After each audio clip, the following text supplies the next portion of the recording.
Good morning. Shri Nandishwar विद्यालय द्वारा संचालित ऑनलाइन क्लासेस में आपका स्वागत है। आज हम कक्षा 11th का विषय रसायन पढ़ेंगे, जिसका अध्याय का नाम है परमाणु संरचना। तो परमाणु संरचना में परमाणु के मूलभूत कण मतलब मेन परमाणु में जो कण प्राप्त किए, वैसे तो बहुत है लेकिन मूलभूत कण 3 माने गए हैं: इलेक्ट्रॉन, प्रोटॉन तथा न्यूट्रॉन। तो सबसे पहले हमें पढ़ना है कि इलेक्ट्रॉन की खोज हुई कैसे और किस प्रकार ज्ञात की जा, मतलब किस प्रकार किन वैज्ञानिकों का योगदान रहा और किस प्रकार इलेक्ट्रॉन की खोज की गई। तो सबसे पहले आप अपनी बुक में देखिए, बुक में एक चित्र बना होगा जो मैं आपको दिखाना चाहता हूँ। इस चित्र के आधार पर मैं आपको सारी बात समझाऊंगा कि इलेक्ट्रॉन की खोज किस प्रकार होती है। तो देखिए चित्र को। तो चित्र के द्वारा आप देखेंगे कि एक आपको चित्र दिख रहा है। तो सन 1879 में विलियम कुक्स नामक वैज्ञानिक ने विद्युत की सुचालकता का अध्ययन गैसों पर कम दाब पर किया कि गैसें विद्युत की किस प्रकार मतलब सुचालक होती हैं कि नहीं। तो इसके माध्यम से इन्होंने एक उद्देश्य हेतु एक प्रयोग किया। तो इन्होंने एक कांच की नली ली, जो आपके लिए आपके इस आधार पर दिख रही कि कांच की एक नली है। इस नली के माध्यम में इन्होंने इनके दोनों सिरों पर, एक सिरे और दूसरे सिरे पर, दोनों सिरों पर एक धातु के इलेक्ट्रोड को एक सील लगा करके एक पासव नली के द्वारा इनको बंद कर दिया और इसके नीचे एक ऊपर एक निर्वात पंप को जोड़ दिया। तो इस विसर्जन नली में निर्वात में 10,000 वोल्ट की विद्युत धारा इन इलेक्ट्रॉनों के अंदर, इन इलेक्ट्रॉनों के द्वारा प्रवाहित की। उच्च वोल्टेज यानी कि कम से कम 10,000 वोल्ट की विद्युत धारा जब प्रवाहित की तो देखा इनमें कि इसमें कोई विद्युत धारा प्रवाहित नहीं होती है।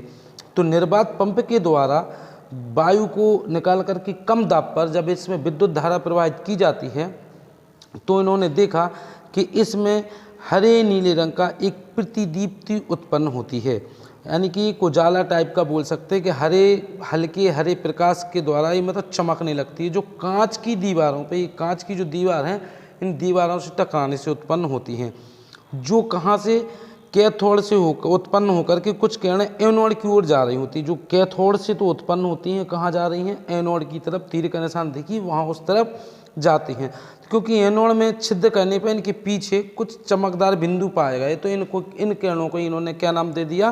कैथोड किरणें नाम दिया। इन कैथोड किरणों को ही हमने इलेक्ट्रॉन किरणें कहा है, इलेक्ट्रॉन बोला है। क्यों बोला है? क्योंकि ये कैथोड जो है वो ऋण आवेशित इलेक्ट्रोड है और ये धन आवेशित इलेक्ट्रोड है।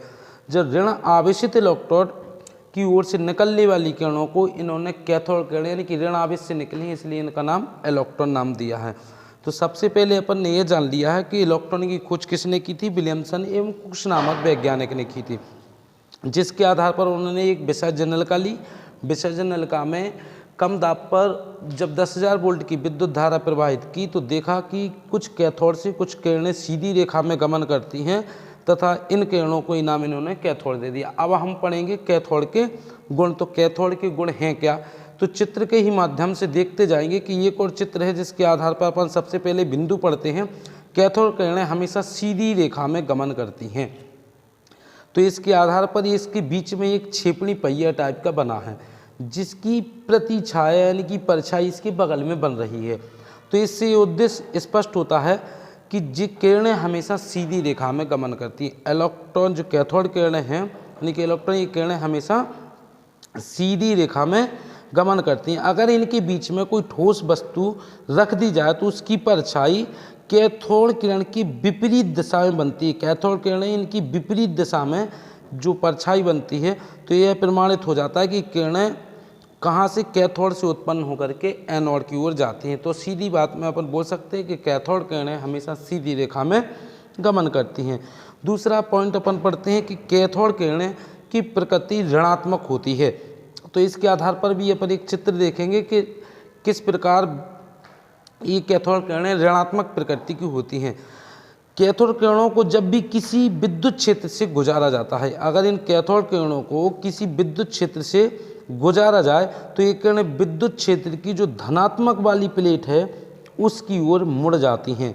तो इससे यह ज्ञात हो जाता है कि ये किरणें ऋण आवेशित कणों से मिलकर बनी हैं, क्योंकि ये धन वाले क्षेत्र की ओर, धनात्मक प्लेट की ओर विचलन करती हैं, यानी कि उनकी ओर मुड़ जाती हैं। तो हम कह सकते हैं कि कैथोड किरणों की प्रकृति ऋणात्मक होती है। अब अगला पॉइंट देखते हैं कि कैथोड किरणें चुंबकीय क्षेत्र से प्रभावित होती हैं किस प्रकार। तो इसके आधार पर हम एक और चित्र देखेंगे जो लिखा है कि कैथोड किरणों को चुंबकीय क्षेत्र से गुजारा जाए तो क्या होता है। कैथोड किरणों को जब चुंबकीय क्षेत्र से गुजारा जाता है तो ये चुंबकीय क्षेत्र से प्रभावित होकर के विचलन प्रदर्शित करती हैं। विचलन का अर्थ होता है मुड़ जाना, एक तरह से किसी ओर मुड़ जाना। तो विचलन की दशा पुनः यह सुनिश्चित करती है कि कैथोड किरणें ऋणात्मक आवेशित होती हैं। तो अर्थात हम जान चुके हैं कि कैथोड किरणें चुंबकीय क्षेत्र से प्रभावित होती हैं। अब अपन अगला बिंदु देखते हैं एक चित्र के कैथोड किरणों के द्रव्य कणों से मिलकर बनी होती हैं।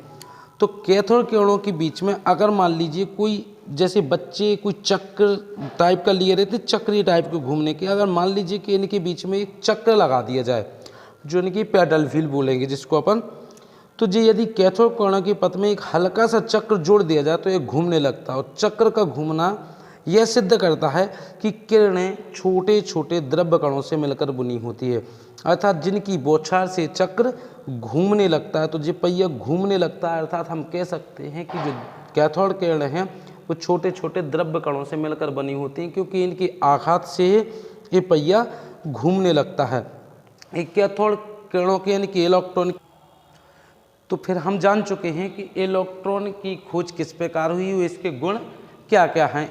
एक आध गुण जैसे अपन अगर चाहें तो बगैर चित्र के आधार पर अपन लिख सकते हैं कि जो इलेक्ट्रॉन है ना, जो इलेक्ट्रॉन फोटोग्राफिक प्लेट को अत्यधिक प्रभावित करते हैं। जो इलेक्ट्रॉन होते हैं वो फोटोग्राफिक प्लेट को अत्यधिक प्रभावित करते हैं। जैसे कोई भी जब शुरुआत में कैमरे में रील डलती थी तो इनको अंधेरे कमरे में ही डाला जाता था, क्योंकि अगर इनके ऊपर प्रकाश पड़ जाता था ना, बल्ब का कोई सा भी प्रकाश पड़ जाए ना, तो उनमें इलेक्ट्रॉन होते, तो इलेक्ट्रॉन के कारण वो पूरी जो रील होती थी ना वो खराब हो जाती थी। अर्थात हम कह सकते हैं कि इलेक्ट्रॉन क्या करते हैं, जो फोटोग्राफिक प्लेट होती है उसको अत्यधिक प्रभावित करते हैं।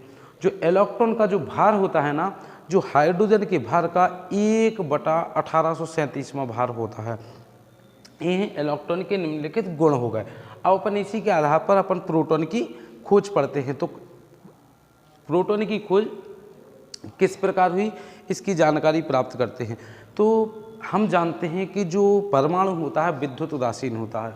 तो परमाणु की विद्युत उदासीनता को बनाए रखने के लिए जब इसमें इलेक्ट्रॉन की खोज हो गई, अर्थात ऋण आवेशित कण की खोज हो गई, तो विद्युत उदासीनता बनाए रखने के लिए उसमें एक धन आवेशित कण भी होना चाहिए। यानी कि धन आवेशित किरणें, यानी कि अभी अपन ने पढ़ा था कैथोड किरणें, अब अपन जानेंगे एनोड किरणें। यानी कि एनोड किरणों को ही हम प्रोटॉन बोलते हैं।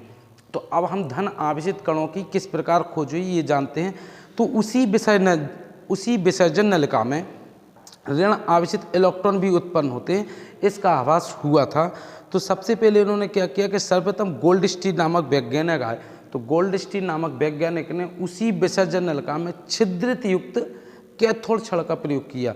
वो कैथोड वाली जो छड़ का प्रयोग किया, तो कैथोड वाली छड़ में उन्होंने देखा कि कुछ किरणें ऐसी भी होती हैं जो कहाँ से, एनोड से कैथोड की ओर जाती हैं, जो छिद्रित नलिका को, उस कैथोड छड़ को पार करके बाहर निकल जाती हैं।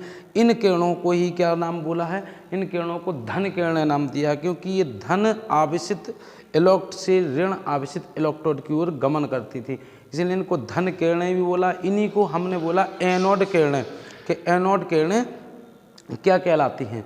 तो अब एनोड किरणों के भी हम गुण पढ़ते हैं कि एनोड किरणों के गुण हैं क्या। तो जिस प्रकार अपन ने कैथोड किरणों के इलेक्ट्रॉन के गुण पढ़े थे ना, उसी प्रकार हम एनोड किरणों के यानी कि प्रोटॉन के गुण पढ़ते हैं।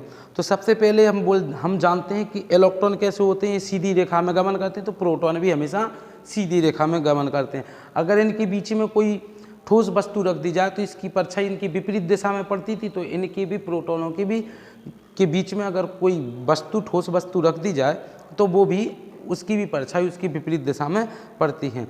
ये अगर इनको भी किसी जिस प्रकार इलेक्ट्रॉनों के बीच में धन आवेशित प्लेट की ओर मुड़ जाती थी, अगर किसी विद्युत क्षेत्र से गुजारा जाता था, तो प्रोटॉन भी किरणों के बीच में, मतलब प्रोटॉनों के बीच में, यानी कि एनोड किरणों के बीच में अगर कोई ऋण प्लेट रख दी जाए तो ये उसकी ओर मुड़ जाती थी। तो ये भी विद्युत आवेशित विद्युत क्षेत्र में अपना विचलन प्रदर्शित करती थी। अगला अपन जानते कि हम जानते थे कि ये द्रव्य कणों से मिलकर बनी होती है इलेक्ट्रॉन, तो प्रोटॉन भी कुछ ना कुछ छोटे छोटे द्रव्य कणों से मिलकर बने होते हैं। ये भी जिस प्रकार इलेक्ट्रॉन फोटोग्राफिक प्लेट को प्रभावित करते हैं, उसी प्रकार प्रोटॉन भी किसको, फोटोग्राफिक प्लेट को प्रभावित करते हैं। इतने ही गुण काफ़ी, इतनी ही खोज काफ़ी है। इसके बाद अपन पढ़ते हैं न्यूट्रॉन की खोज। तो न्यूट्रॉन की खोज चैडविक नामक वैज्ञानिक ने की थी। तो चैडविक ने क्या देखा, चैडविक ने देखा कि जब बेरिलियम पर बेरिलियम पर अगर अल्फा कणों की बमबारी की जाए, भारहीन अल्फा कण यहाँ पे हीलियम को माना है, जब अल्फा कणों की बमबारी की जाती है तो इसमें अति सूक्ष्म भारहीन कण निकलते हैं, मतलब इनमें कोई भार नहीं होता, ये अति सूक्ष्म भारहीन कण निकलते हैं, जिन्हें इनका क्या नाम दिया, न्यूट्रॉन नाम दिया। अगर न्यूट्रॉन किस प्रकार निकलते हैं, तो इसके लिए जैसे बेरिलियम का परमाणु क्रमांक 4 और परमाणु भार 9 होता है, तो हीलियम का जो परमाणु क्रमांक है वो 2 और परमाणु भार 4 होता है। तो दोनों से जब बेरिलियम पर अल्फा कणों की बमबारी की गई तो एक नया कण उत्पन्न हुआ जिसे इन्होंने नाम न्यूट्रॉन दिया। तो दोनों कणों से कार्बन 6-12 वाला यौगिक प्राप्त हो गया और एक न्यूट्रॉन उत्पन्न हुआ। कितना, सिर्फ एक न्यूट्रॉन, जिसका द्रव्यमान 1 था लेकिन परमाणु क्रमांक कुछ नहीं था, अति सूक्ष्म भारहीन कण, तो जिसका द्रव्यमान प्रोटॉन के द्रव्यमान की लगभग अपन बोल सकते हैं समान होता है। तो यही एक कण उत्पन्न हुआ जिसे हमने न्यूट्रॉन नाम दिया। तो चैडविक नामक वैज्ञानिक ने इसकी खोज की थी। तो जब बेरिलियम तथा अन्य किसी हल्के तत्व पर पतले द्रुत गति से गतिशील अल्फा कणों की बमबारी की जाए तो वह कार्बन में परिवर्तित हो जाता है और एक उदासीन कण प्राप्त होता है जिसका द्रव्यमान प्रोटॉन के द्रव्यमान के लगभग बराबर होता है, जिसे हम न्यूट्रॉन कहते हैं।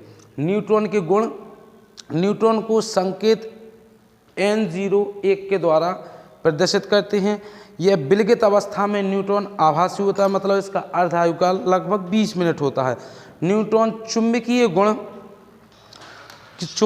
गुण को यह तथा विद्युत उदासीन क्षेत्र से अपने मार्ग से कभी भी विचलित नहीं होता। न्यूट्रॉन की त्रिज्या 10⁻³ सेंटीमीटर होती है। ये न्यूट्रॉन की आपकी खोज हो गई और न्यूट्रॉन के गुण हो गए। अब इसके बाद अपन थॉमसन का परमाणु मॉडल और रदरफोर्ड का परमाणु मॉडल अगले नेक्स्ट वीडियो में पढ़ेंगे। जब तक आप अपना जो फेयर वर्क है वो कंप्लीट करते रहें, आपको रेगुलर वीडियो प्राप्त होती रहेंगी। और आपको यदि कोई समस्या का समाधान करना हो तो अपने संबंधित टीचर से आकर के संपर्क करें। नमस्कार।